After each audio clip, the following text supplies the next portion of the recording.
Hizb ut তৌহিদ যে কোরআন পড়ে, কোরআন পাঠ করে, কোরআন মুখস্থ করে বা তিলাওয়াত করে, কওমি অঙ্গনে যাদের কথা বলতেছেন তারা তো একই কোরআন পড়তেছেন, তারা একই হাদিস পড়তেছেন এবং একই ইসলাম। ইসলাম তো একই, কিন্তু প্র্যাকটিসিং এর বেলায় আমরা দেখি যে কেউ কেউ খুবই চরম উগ্রবাদী, অত্যন্ত অসহিষ্ণু, একেবারেই সাম্প্রদায়িক চিন্তা চেতনা লালন করেন এবং প্র্যাকটিস করেন। আবার আমি যদি হিজবুত তৌহিদের কথা বলি, বা এমন অনেকে আছেন যারা উদার, সহনশীল এবং নমনীয়, তারা মানে অসহিষ্ণুতাকে ইসলাম মনে করেন না। এই যে প্র্যাকটিসিং এর জায়গায় এসে দুই রকম হয়ে যাচ্ছে, কেউ ইসলামটাকে খুবই মানে উগ্রবাদ বা অসহিষ্ণুতার দিকে নিয়ে যাচ্ছেন, আবার কেউ উদারভাবে সহনশীলভাবে ইসলাম প্র্যাকটিস করছেন। প্র্যাকটিসের জায়গায় এসে দুই রকম হয়ে যাচ্ছে, কারণটা কি? না না, আপনি একটা খুবই মানে বাস্তবধর্মী একটা প্রশ্ন করেছেন, এই জন্য আপনাকে আমি ধন্যবাদ জানাই। এখানে যে কথাটা আমি বলবো, ইসলামের আপনার কথার মধ্যে বা অনেকে হয়তো মনে করবেন যে ইসলামের রূপ এতটা, চেহারা বোধহয় এতটা। নো, আল্লাহ এক এবং আল্লাহ হক সত্য। এখানে কোরআন কিন্তু একটা। কোরআনের নীতিমালাগুলি যদি আপনি দেখেন, কোরআনে কোনো ব্যাপারে কোনো বাড়াবাড়ি নাই, কোনো বাড়াবাড়ি আপনি পাবেন না, জবরদস্তি নাই, কোনো জবরদস্তি নাই। হ্যাঁ, লা ইউকাল্লিফুল্লাহু নাফসান ইল্লা উসআহা। আল্লাহ বলতেছেন যে তোমাদের সাধ্যের অতিরিক্ত ভার চাপিয়ে দেই না। কোরআনে কোনো অযৌক্তিক কর্মকাণ্ডের কোনো কথা নাই, পরস্পর বিরোধী কোনো ব্যাপার নাই, একেবারে অ্যান্টাগনিস্টিক যাকে বলা হয় ঠিক বিপরীত, বৈপরীত্য নো, এরকম পাবেন না আপনি। তাহলে কোরআনটা কি? তাহলে আপনি কোরআনটাকে দেখবেন সিম্পল, সরল, সহজ, সকল মানব জাতির জন্য একযোগে, সাদা কালো, মরু অঞ্চলের মেরু অঞ্চলের, গ্রহণযোগ্য, প্রযোজ্য, প্রয়োগযোগ্য, অত্যন্ত প্র্যাকটিক্যাল, অত্যন্ত জীবন ঘন, জীবন ধর্মী, চাপিত জীবনের জন্য সহনশীল একটা জীবন ব্যবস্থা। আপনি যদি সিরাতুল মুস্তাকিম মানে কি, এটা হলো সহজ সরল স্ট্রেট। এখানে মরু অঞ্চলের মেরু অঞ্চলের সবাই সমানভাবে এখানে এটা প্র্যাকটিস করতে পারে, কারণ এটা একটা প্রাকৃতিক নিয়মের উপরে এই দিনটা প্রতিষ্ঠিত, দ্বীনুল ফিতরাত। তাহলে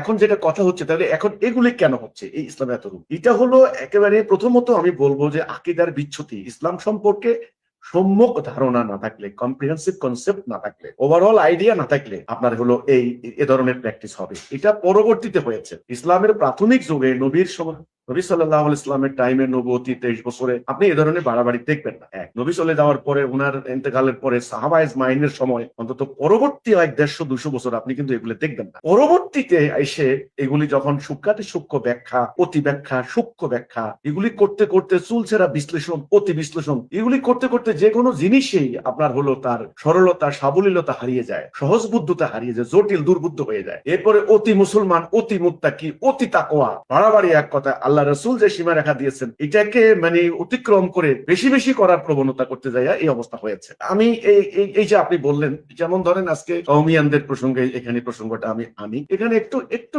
হিস্ট্রিতে গেলে হয়। কওমি মাদ্রাসার যে হিস্ট্রি, আমি আজকে এক শ্রেণীর কওমি আলেম কেন আমাদের বিরুদ্ধে লেগেছে, তাদের প্রবলেমটা কোথায়, তাদের আপত্তির জায়গাটা কোথায়, তাদের অবজেকশনের জায়গাটা কোথায়, তারা কিন্তু মোটা দাগে আমাদের ব্যাপারে কোনো আপত্তি আনতে পারছেন না। আমি তো বললাম, এই সর্বপ্রথম তারা নানান ধরনের অভিযোগ করেছেন, মিথ্যা অভিযোগগুলি, আমরা নামাজ পড়ি না, আমরা মানে এই কি বলে, বসাইয়া কবর দিই, কালো কাপড় দিয়া মাটি দিই, রানে সিল দিয়ে খ্রিস্টান বানাই, তালাশ অনুষ্ঠান একটা নির্মাণ করেছে টাকা পয়সা দিয়ে ওরা, সেখানে বলেছে আমরা নাকি বসাইয়া কবর দিই। দেখেন, তাহলে এই কথাগুলি এখন আর মানে বাজারে যাচ্ছে না, এখন মানে প্রকাশ হয়ে গেছে, এখন বইয়ের ভিতরে ঢুকেছে, বইয়ের থেকে লাইন, শব্দ, অর্থ মানে উল্লেখ করে করে, বিকৃত করে, উপস্থাপন করে কাফের ফতোয়া দিচ্ছে। এখন এই যে কাফের ফতোয়া দেওয়ার এই যে একটা প্রবণতা, আপনারা জানেন যে তাকফিরি যে একটা মতবাদ আছে, এটা কিন্তু আপনি খোঁজ খবর নিলেই পাবেন, আমাদের বিশ্বকোষ পড়লেও কিন্তু মানে পাবেন তাকফিরি মতবাদ। তাকফিরি মতবাদ বলা হচ্ছে এমন একটা মতবাদকে বা এমন একটা গ্রুপকে যারা বেশি বেশি মানুষকে কাফের ফতোয়া দিতে অভ্যস্ত। কাফের কাফের কাফের মোকাফফার বলা হয় তাদেরকে, মানে যারা কাফের ফতোয়া দেয়, অন্য হয়ে কাফের বলে। কাফের ফতোয়া দিলে কি হবে জানেন? কাফের ফতোয়া দিতে পারলে আপনার হত্যাযোগ্য হয়ে যাবে, আপনার অন্যের রক্ত আপনার জন্য হালাল হয়ে যাবে, তার নারীরা আপনার জন্য গনিমত হয়ে যাবে, তাকে হত্যা করা ধর্মীয় কর্তব্য হয়ে যাবে, যেটা এটা হলো মেইন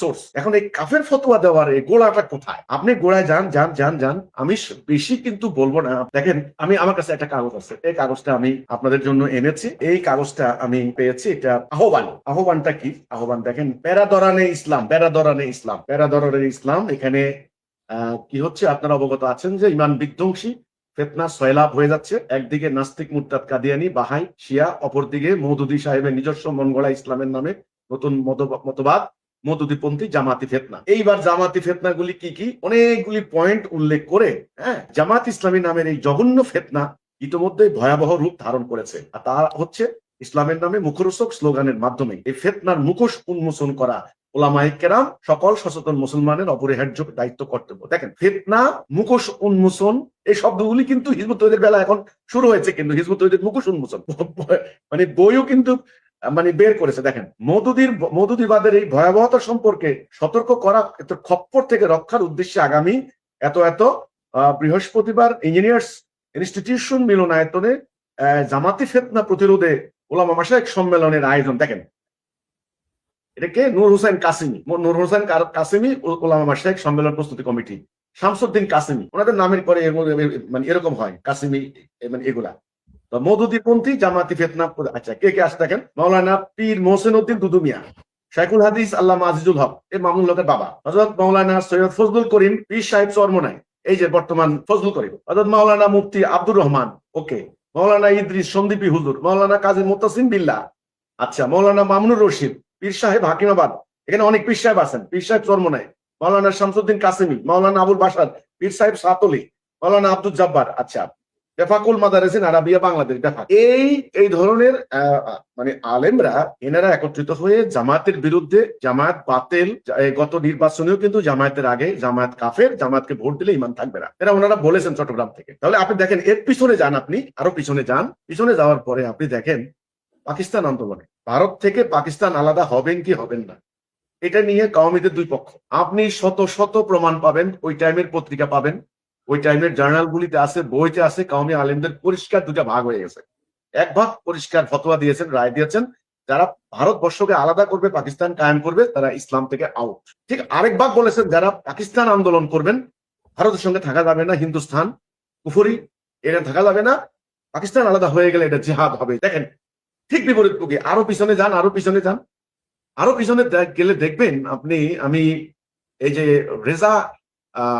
রেজা খান ব্রেলভি, এখানে ব্রেলভি মতবাদ আছে একেবারে ওই যে ভারতের একই রাজ্য, কিন্তু একই, মানে সাহারানপুর যে রাজ্যটা ভারতের যে প্রদেশে, ঠিক ব্রেলভিদের আলাদা, এনাদের দুইজনেরই কিন্তু গোড়া একই ওস্তাদের ছিল, ওনারা আইসা মতভেদ করে আলাদা হয়ে গেছে। আলাদা হয়ে যাওয়ার পরে আপনার মতভেদ গুলো হলো কি নিয়ে, নবী করিম সাল্লাল্লাহু সাল্লামের সাহাবীর, মানে রাসূলুল্লাহর মর্যাদায়, ওনার কি রাসূলুল্লাহ কি উপস্থিত আছেন, থাকেন কি থাকেন না, এই একটা নিয়ে, আল্লাহর আকার আছে না নাই, মানে মহানবী সম্পর্কিত অনেক ব্যাপার চ্যাপার নিয়ে, আরো মানে যেগুলা কেন অনর্থক সাবজেক্ট, এগুলো নিয়ে। আমার কিন্তু কথাটা হচ্ছে এই জায়গাটা এসে পরে এই কাদিয়ানি প্রসঙ্গ নিয়ে মাওলানা কাসেম নানুতুবি, যিনি হলেন মানে কওমি মাদ্রাসার মূল স্বপ্ন দ্রষ্টা, কওমি মাদ্রাসা যিনি প্রতিষ্ঠা করেছেন, সোজা কথা, সিলেবাস প্রণয়নের ক্ষেত্রে ওনার ভূমিকা মুখ্য। মাওলানা কাসেম নানুতুবিকে ওনার একটা বইয়ের উদ্ধৃতি নিয়ে রেজা খান বেরেলভি, উনি আরবের কয়েকজন ওনাদের ভাষায় বিখ্যাত আলেম, ওনাদের ভাষায়, আমার ভাষায় না, বিখ্যাত প্রখ্যাত আলেমের সই সম্বলিত ফতোয়া আনছেন, যে মাওলানা সাহেবকে কাফের ফতোয়া দিয়েছেন। আইজও ওই যে রেজা খান বেরেলভিরা এই ইয়েদেরকে, কওমিয়ানদেরকে মুমিন মুসলমান মনে করে না। অনেক দলিল প্রমাণ আমার কাছে আছে। আচ্ছা, গেল এটা। সেখান থেকে আমি দেখলাম, তারপর থেকে আমি উপমহাদেশের যতগুলি আন্দোলন হয়েছে, প্রত্যেকটা বাঁকে আমি দেখলাম এই সামান্য একটা ব্যাপার নিয়ে অমুক কাফের, অমুক মুরতাদ, এই যে তাকফিরি মতবাদ, আপনাকে মানে সামান্য, যেমন আপনি দাড়ি রাখেন না, আপনি দাড়ি অস্বীকার করেছেন, আপনার আলোচনায়, কথাবার্তা, ইশারা ইঙ্গিতে যদি এটা প্রমাণিত হয় যে আপনি দাড়ি রাখেন না, বা দাড়িকে আপনি মানে গুরুত্ব মনে করেন না, পাস আর যায় কোথায়, আপনাকে বিভিন্ন ধরনের মাসালার বই হাজির করে আপনাকে কাফের ফতোয়া দিয়ে দিল। কাফের দিয়ে সুন্দর মতে ওই যে আপনার সই স্বাক্ষর আছে, সিলটিল আছে, ওটা দিয়া বাস কাফের মিছিল শুরু করে দিল, কাফের কাফের কাফের। এই যে কাফের ফতোয়া দেওয়ার এই যে প্রবণতা, এই যে সিলসিলা, এই যে আজকে নতুন না রে ভাই, আমি 95 সালে দেখাইলাম, 24-এর এই যে এবারে নির্বাচন দেখাইলাম, তার আগে 47-এর আন্দোলন দেখাইলাম, আমি এরপরে মানে 1857 সালের আগের কাহিনী দেখালাম, আমি গত 200 বছরের ইতিহাস দেখালাম, এরা কত গ্রুপকে, কত দলকে, কত ব্যক্তিকে এরা কাফের ফতোয়া দিয়েছে, তার কোনো ইয়ত্তা নাই। কিন্তু এখানে আমরা কি বলেছি? এখানে আমরা বলেছি যে কাফের কে কোরআনে আল্লাহ ডিফাইন করেছেন, আল্লাহ ডেফিনিশন দিয়েছেন। আপনারা সামান্য সূত্রনাতে দিয়ে কাফের ফতোয়া দেওয়া ঠিক না। রাসূলুল্লাহর হাদিস, রাসূল বলেছেন যে যদি কেউ কাফের ফতোয়া দেয়, কাফের সাব্যস্ত করে কাউকে, এই দুইজনের একজন তার একজনের দিকে প্রত্যাবর্তন করে। আরেকটা হাদিসে আছে যে কাফের হলো, যে কাফের বললো যদি কাফের না হয়, তাহলে যে বললো সে কাফের হয়ে গেল। ধরেন আমাকে কাফের ফতোয়া দিল, কিন্তু আমি কিন্তু আসলে কাফের না, আমি মোমেন, আমাকে একজনে কাফের ফতোয়া দিল, হাদিসের ভাষ্য মোতাবেক যে লোকটা আমাকে কাফের ফতোয়া দিল, অন্যায় করলো, ও নিজে কিন্তু কাফের হয়ে গেল। এই হচ্ছে ব্যাপারটা। তো এখন এখানে আমার কথাটা হচ্ছে, আপনি যদি প্রশ্ন করেন যে বিষয়টা কি, ব্যাপারটা কি, ব্যাপারটা হলো শিক্ষার মধ্যে, সিলেবাসের মধ্যে। আমি আপনাকে একেবারে সুস্পষ্ট করে দুটো বিষয় বলতে চাই। কাওমি মাদ্রাসায় যখন কোনো স্টুডেন্ট যায়, তাকে সর্বপ্রথম কি শিখায়, উদ্দেশ্যটা কি? কাওমি মাদ্রাসায় ঢুকার উদ্দেশ্যটা কি? ভালো আরবি জানবে, ফার্সি জানবে, উর্দু জানবে, হাদিস কোরআন পড়বে, এই তো। তাকে প্রথমে আলিফ বা তাসা পড়ায়, মানে আলিফ বেতেছে আমরা যেটা পড়েছি। তারপর তাকে নাউ সরফ পড়ায়, তাকে উচ্চারণ তত্ত্ব পড়ায়, আস্তে আস্তে আস্তে আস্তে তাকে আস্তে আস্তে বিভিন্ন সিলেবাস ধরে ধরে পড়ায়। এটা হলো প্রক্রিয়া। হাদিস পড়ায়, বিভিন্ন ধরনের মাসালার বই পড়ায়, হ্যাঁ, ফিকাহের মানে ফিকহি ওদের মাসালাগুলি এগুলি পড়ায়। আর হিজবুত তৌহিদটা কি তাহলে? হিজবুত তৌহিদ কি? হিজবুত তৌহিদ এমন একটা আন্দোলন। হিজবুত তৌহিদে কি পড়ায়? শুরুতেই কোনো লোক হিজবুত তৌহিদে আসলে সে কি? আপনি দেখেন হিজবুত তৌহিদের মধ্যে কে আছে? একজন রিক্সা শ্রমিক আছে, একজন আপনার হলো ব্যবসায়ী আছেন, একজন শিক্ষক আছেন, একজন গৃহিণী আছেন, একজন মাস্টার আছেন, একজন স্টুডেন্ট আছে, একেবারেই লেখাপড়া জানে না এমন মানুষও আছে। একজনের বয়স 90 বছর, উনিও আসেন আলোচনা শুনতে। দেখা যাচ্ছে একটা বালকের বয়স 10 বছর, সেও কিন্তু আসে। তাইলে 10 বছর, 8 বছর থেকে শুরু করে 90 বছর বৃদ্ধ পর্যন্ত আমাদের এই মানে এখানে আসে নারী পুরুষ সকল শ্রেণী পেশার মানুষ। এমনকি কোন কোন আলোচনার মধ্যে হিন্দু খ্রিস্টানরা থাকে। এটা সত্য কথা, এটা বলতে তারা শুনতে আসে যে কি। এখন আমরা একটা মানুষকে কি শিখাই? সর্বপ্রথম আমরা একটা মানুষকে শিখাই ঈমান আনেন। ঈমানটা কি? আমরা তাকে আগে ঈমান বুঝাই যে লা ইলাহা ইল্লাল্লাহ। আপনি যদি ঈমান আনেন তাহলে আপনি জান্নাতি। এখন লা ইলাহা ইল্লাল্লাহ কাকে বলে? লা ইলাহা ইল্লাল্লাহ, ইলাহা শব্দের অর্থ কি, এটার তাৎপর্য কি, এটার মানে কি, এটা আমরা প্রথম তাকে এটা বুঝাই। আপনি ঈমান আনেন। আমাদের এই প্রক্রিয়াটা শুরুটা খেয়াল করেন, ওনাদের শুরু আর আমাদের শুরু, আমাদের এই শুরুটার সাথে নবী করিম সাল্লাল্লাহু আলাইহি সাল্লামের শুরুটা মিল আছে। আপনি দেখেন আল্লাহ রাসূল মানুষদেরকে কিন্তু আরবি শিখান নাই, হ্যাঁ, নাও সরফ শিখান নাই, ওকে, বর্ণমালা শিখান নাই। তিনি সর্বপ্রথম ঈমান শিক্ষা দিয়েছেন। তো হিজবুত তৌহিদ আগে ঈমান শিক্ষা দেয়। আচ্ছা, ঈমান শিক্ষা দেওয়ার পরে দ্বিতীয় যে শিক্ষাটা দেওয়া হয়, যে ঈমানের মধ্যে কিন্তু এটা শিক্ষা দেওয়া হয় যে আপনি মানুষের তৈরি বিধান মানতে পারেন না, একমাত্র আল্লাহর আনুগত্য করতে হবে। আপনি শিরিক করতে পারেন না। কুফর কি, শিরিক কি, কুফর কি, এই বেসিক জ্ঞানটা তাকে দেওয়া হয়। তাওহীদ কি? তাহলে সর্বপ্রথম আমাদের আন্দোলনে যখন কোনো লোক আসে, আমরা সর্বপ্রথম তাকে তাওহীদের শিক্ষা দেই। এটা হলো সর্বপ্রথম একজন মুসলিমের মুমিনের প্রথম শিক্ষা। দ্বিতীয় আমরা কি শিক্ষাটা দিই? আমাদের দ্বিতীয় শিক্ষা হচ্ছে, আমরা কিন্তু কাউকে জিজ্ঞাসা করি না আপনি কোন ক্লাসে পড়েছেন, আপনার এডুকেশনাল কোয়ালিফিকেশন কি, আপনার ব্যাকগ্রাউন্ড কি, আপনি কি আলিয়ার নাকি কাউমির। আমরা কিন্তু কাউকে এটা জিজ্ঞাসা করি না।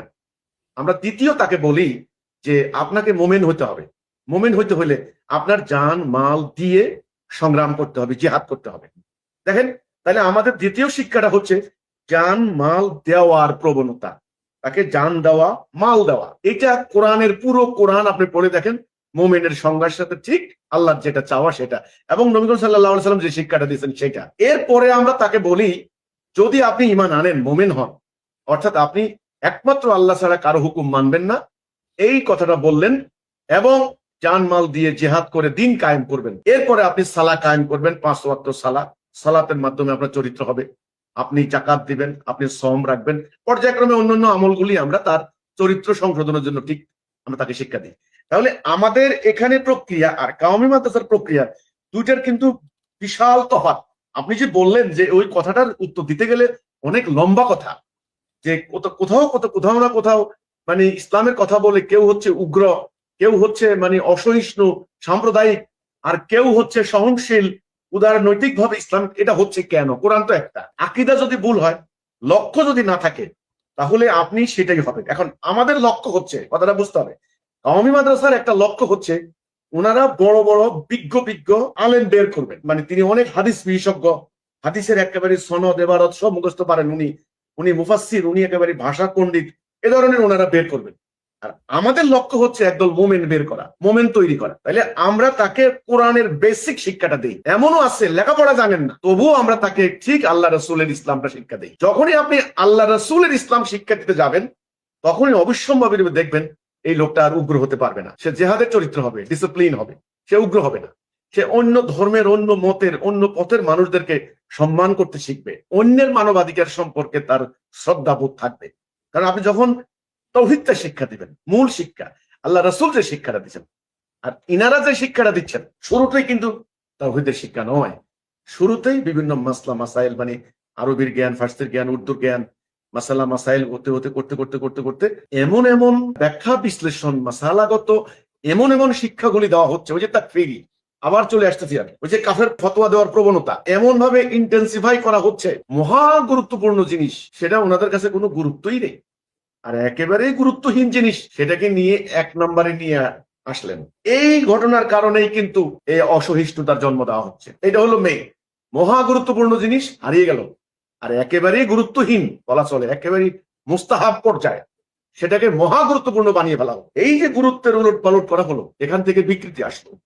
আর ওই বাড়াবাড়ি তো আছেই, সীমা লঙ্ঘন তো আছেই। যেমন একটা কথা বলি, উগ্র কেমনে হচ্ছে দেখেন, আপনি সাবলীল ভাবে সুন্দর ভাবে আপনি যদি নামাজের যে 13টা ফরজ বলা হয়, যেটা কোরআনে উল্লেখ আছে, শরীর পাক, জায়গা পাক, কাপড় পাক, এই যে পাক সাফ হওয়াটা, তাহারাতের এই সাইডটা, কেবলামুখী হওয়া, দাঁড়িয়ে সালা, রুকু, সেজদা, এই যে শেষ বৈঠক, ভিতরে বাহিরে হিসাব করতে গেলে 13টা ফরজ। আচ্ছা, এখানে একটা মানুষ যদি সাবলীল ভাবে মোটামুটি তার যদি ভুল না হয়, সে যদি তার মানে আলহামদু সূরার সাথে আরো একটা সূরা মিলিয়ে, ছোট্ট সূরা, সে যদি সালাটা শেষ করে দেয়, রুকু ঠিক মতে হয়, সেজদা ঠিক মতে হয়, দাঁড়ানো ঠিক মতে হয়, তার শরীর যদি পাক থাকে, জায়গা যদি পাক থাকে এবং কেবলামুখী থাকে, তার সালাটা কিন্তু হয়ে গেছে। কেউ বলতে পারবে না যে এই লোকটার সালা হয় নাই, হয়ে গেছে। এবং তার পিছনে যদি 1000 মুসল্লি থাকে, তারা যদি কোনো সূরাও না জানে, শুধু ইমাম সাহেবকে আনুগত্য করলেই তাদের সালাও হয়ে গেছে।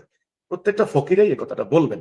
এখন আপনি যদি এখানে দাঁড়িয়ে আপনি যদি বলেন যে আলহামদু, এখানে এই শব্দটার এই মাখরাজের এই সঠিক উচ্চারণে এই মাখরাজ যদি এইভাবে যদি মাখরাজ উচ্চারণ না করেন, তাহলে কিন্তু সালা বহুত সালা হবে না, সালা কিন্তু মানে ভঙ্গ হয়ে গেল। ওনারাই তো বলেন নামাজ ভঙ্গের কারণের মধ্যে কিন্তু, হ্যাঁ আপনি ভুল বলতে পারবেন না, ওকে, কোরআনে যে আয়াতটা যেটা আছে সেটা আপনি অন্য শব্দ আনতে পারবেন না। আল্লাহ যেটা বলছেন ওইটা আপনি নিজে কোনো মানে কোনো একটা মানে ওখানে মানে আল্লাহর কথা বলে আপনি যোগ করে দিতে পারবেন না। এখন আপনার উচ্চারণগত হেরফের যদি উচ্চারণগত, আমি বলছি, আমি কিন্তু আমরা বাঙালি, আমরা বাংলাদেশের মানুষ, আরবদের মতো একেবারে ফাইন টিউন উচ্চারণ আমাদের সমস্যা হতেই পারে। আমার কথা হচ্ছে মাদ্রাসায় বসে বসে বসে বসে একেবারে মানে বছরকে বছর যদি আপনি এই বর্ণমালার এই বর্ণগুলি যদি সারা জীবন ধরে প্র্যাকটিস করেন, তাহলেও তো আপনি আরবদের মতো করতে পারবেন না। এটা একটা ব্যাপার আছে তো একটা। আমার কথা হচ্ছে এইটা, সূক্ষ্মাতি সূক্ষ্ম বাড়াবাড়ি, সূক্ষ্মাতি সূক্ষ্ম বিশ্লেষণ যেগুলা নিষেধ করা হয়েছে, অতি ব্যাখ্যা,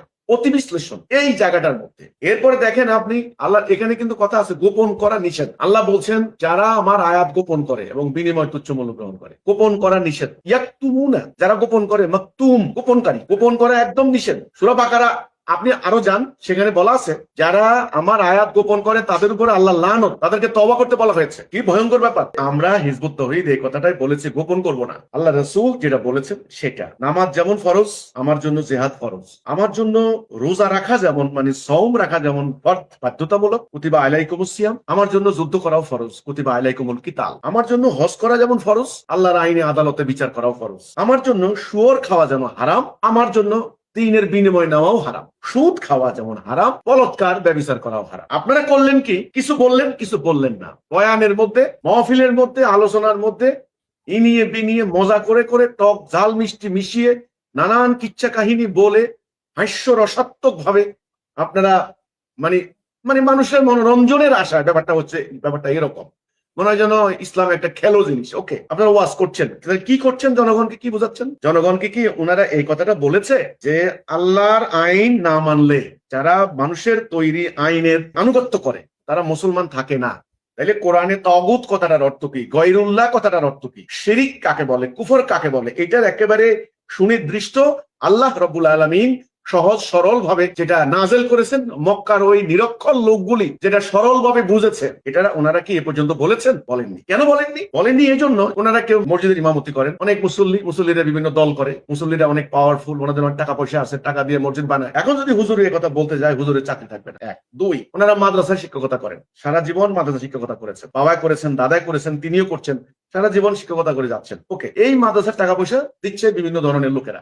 এখন যদি তিনি এ ধরনের কথা বলতে যান, তাহলে ওনার মাদ্রাসা চাকরি থাকবে না। উনি তো আর অন্য কোনো বিকল্প পেশা আর শিখেন নাই যে অন্য কিছু করে খাবে। তাহলে এখন কথা হলো, যারা গোপন করে, সত্যটা বলে না, আল্লাহ কোরআনে বলেছেন সূরা বাকারা, আল্লাহ তাদেরকে লানত দিয়েছেন। আপনি খুলে দেখেন, আমি দেখাতে পারবো আয়াত। যাদের উপরে লানত পড়ে তাদের বোধ শক্তি উঠে যায়। তাহলে গোপন করলেন কেন? আপনি বললেন যে কেউ উগ্র হচ্ছে, কেউ নমনীয় হচ্ছে। না না না না না, ইসলাম যারা শিখবে, সঠিক ইসলাম, আল্লাহ রাসূলের ইসলাম, সে কখনো উগ্র হবে না, সে যোদ্ধা হবে। সে কখনো ফিতনা সৃষ্টিকারী হবে না, সে মুজাহিদ হবে। যারা কোরআন শিখবে, ইসলাম শিখবে, সে কখনো অযৌক্তিক অনর্থক কর্মকাণ্ড করবে না, সে যুক্তিশীল হবে। সে বিজ্ঞান বিরোধী হবে না, বিজ্ঞান মনস্ক হবে। সে অন্যের উপর নির্ভরশীল হবে না, সে নিজে পরিশ্রম করে খাবে। সে আত্মমর্যাদা সম্পন্ন হবে, মিথ্যা কথা বলবে না, মিথ্যাবাদী হবে না। জান গেলেও সে মিথ্যা কথা বলবে না, সত্যবাদী হবে। জেহাদ করবে, সংগ্রাম করবে, জাতিটাকে ঐক্যবদ্ধ করবে, ফিতনা ফাসাদ করে ঐক্য নষ্ট করবে না, বিপদ করবে না, না জেনে কোনো মন্তব্য করবে না। কারণ কোরআনের নির্দেশ, আল্লাহ বলেছেন যে সম্পর্কে তোমার কোনো জ্ঞান নাই এর অনুসরণ করো না। এই যে কাফের ফতোয়া দিচ্ছেন, কওমি মাদ্রাসার একটা গোষ্ঠী কাফের ফতোয়া দিচ্ছেন, আপনারা কি ফতোয়া দেওয়ার দায়িত্বপ্রাপ্ত? আমি কিন্তু এর আগের বৈঠকে বলেছি, ফতোয়া এটা কি? ফতোয়াটা শব্দটা কোথা থেকে আসছে? ফতোয়া খুব নেসেসারি ওয়ার্ড। এটা ঠিক আছে, ইসলামের ফেকা একটা গুরুত্বপূর্ণ, ফেকাটা ইসলামের আইন শাস্ত্রের ব্যাপার। ইসলাম যখন রাষ্ট্র ব্যবস্থায় ছিল, এখানে আইনের দুটি পার্ট, একটা হলো ব্যক্তিগত নিয়ম মাসালা মাসাইল, আর একটা হলো জাতীয় রাষ্ট্রীয় অর্থনৈতিক বিচার। ইসলাম যখন রাষ্ট্র ক্ষমতায় ছিল, রাষ্ট্রের বিচারকদের সহযোগিতা করার জন্য আইন বিশেষজ্ঞ, আইনবিদ, এখন যেমন ব্যারিস্টার আছেন, উকিলরা আছেন, বড় বড় সিনিয়র উকিলরা আছেন, তারা আইন শাস্ত্র পড়েন, দেশের আইন, ব্রিটেনের আইন, নানান ধরনের আইন পড়েন। এরপর বাংলাদেশের আইনও পড়েন, পড়ার পরে আদালতে বিচারককে সহযোগিতা করেন বা বাদী বিবাদীরা, যাই হোক, আইনগতভাবে সহযোগিতা করেন উকিল। ঠিক তেমনি ইসলামের বিচার ব্যবস্থায় এই ফকিরা বিচারকদের বিচার কার্যে সহযোগিতা করতেন। ইসলামের কখন কোন মানে, যেমন ধরেন উত্তরাধিকারী সম্পত্তি, তালাকের প্রসঙ্গ, যুদ্ধের প্রসঙ্গ, বন্দির সিস্টেম, না অনেক কিছু আছে। দেখো, চোরে ডাকাত, চুরি ডাকাতি, খুন, রাহাজানি, মার্ডার, ধর্ষণ, এই সমস্ত ব্যাপারে ইসলামের বিধান কি, শরঈ বিধান কি, আল্লাহর হুকুম কি, এটা আদালতে ফকিরা সহযোগিতা করতেন। ওটা হলো ফেকা।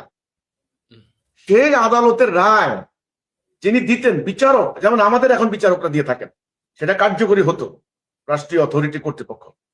উনারা কিভাবে রায় দেন? একজনকে কাফের ফতোয়া দিচ্ছেন, আমাদেরকে কাফের ফতোয়া দিচ্ছেন। আচ্ছা, যে কোনো রায়ের পূর্ব শর্ত হলো, যাকে আমি কাফের ফতোয়া দিলাম তার মতামত নিতে হবে, তার আত্মপক্ষ সমর্থনের সুযোগ দিতে হবে, তার বক্তব্য শুনতে হবে, তাকে জিজ্ঞাসা করতে হবে, এই কাফের হওয়ার জন্য এই কথাটা তুমি কি এটা বলেছো?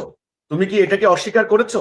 তুমি কি এই ঘটনা বলেছো? আমি যেটা বলি নাই সেটা আমার নামে চালিয়ে দিয়ে নতুন হ্যান্ডবিল বানিয়ে, হ্যান্ডবিলের উপর ভিত্তি করে ওনাদের ফকিরা কাফের ফতোয়া দিচ্ছেন, এরপর ওনাদের নাম দিচ্ছেন আকাবিরে আলেম।